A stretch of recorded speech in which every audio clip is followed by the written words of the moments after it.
Hello ladies and gents, and welcome to our channel on the great saints. And our question today is ugliness in Catholic art, or even blasphemous art.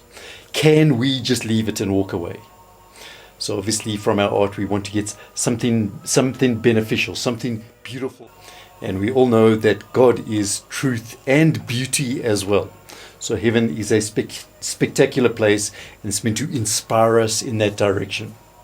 So this just looks like a no-brainer, isn't that correct? Well, not so obvious, because just this last week there have been two nasty pieces of artwork.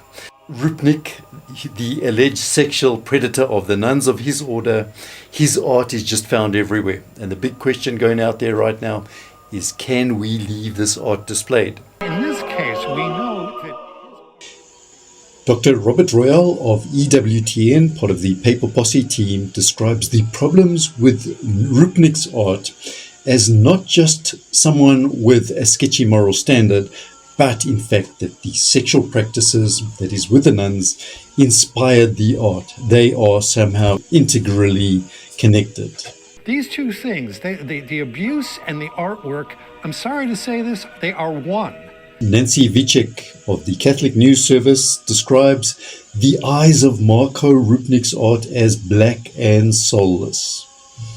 So to her, the darkness is clearly visible. Did you hear what is being allowed in a Catholic cathedral?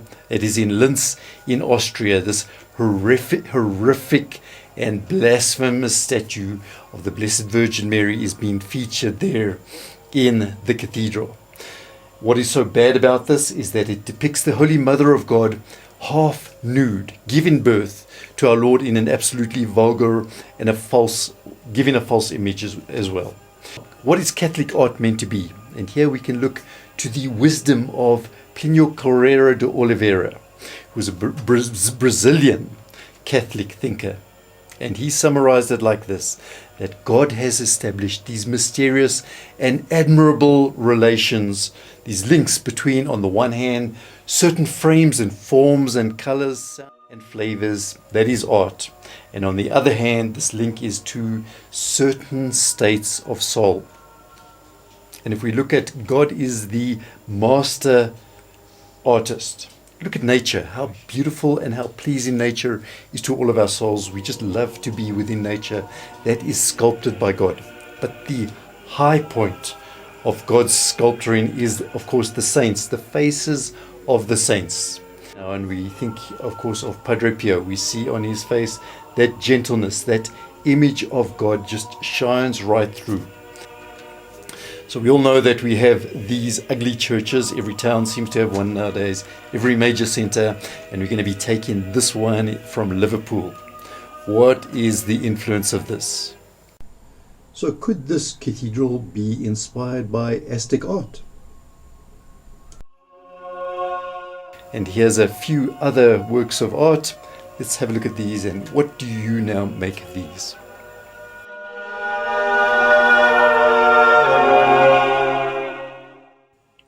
Now getting back to whether the art and the outcome are connected.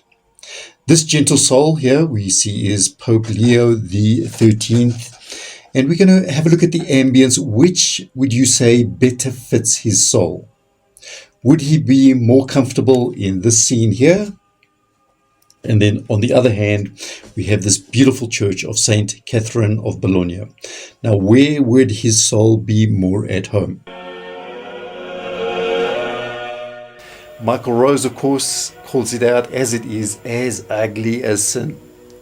And how did these things, in fact, get in through the front door? In my mind, it makes paganism, a pagan future, seem somehow more acceptable.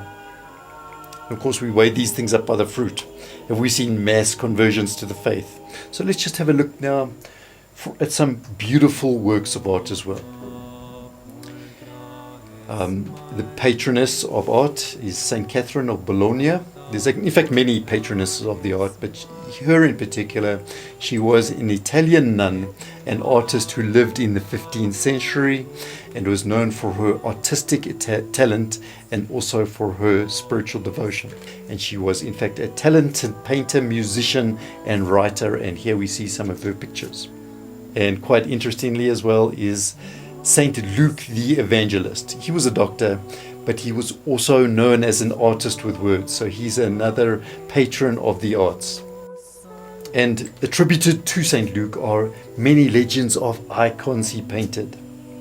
So many of the great icons of the world people claim that he painted them. Our Lady of Cescatoa is of course one of these images, and there are many others as well.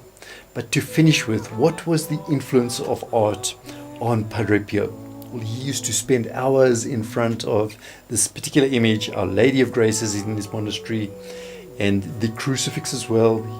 And there, contemplating these images, an angel appeared to Padre Pio, and he received some of the stigmata right in front of these images. And then in the description below, I'm going to include a prayer for artists, and this was brought to us by Saint Catherine of Bologna. So once again, we do ask you to subscribe to this channel and make sure that you click that reminder bell. We ask you as well to join us next time, and like our videos, share the videos with others.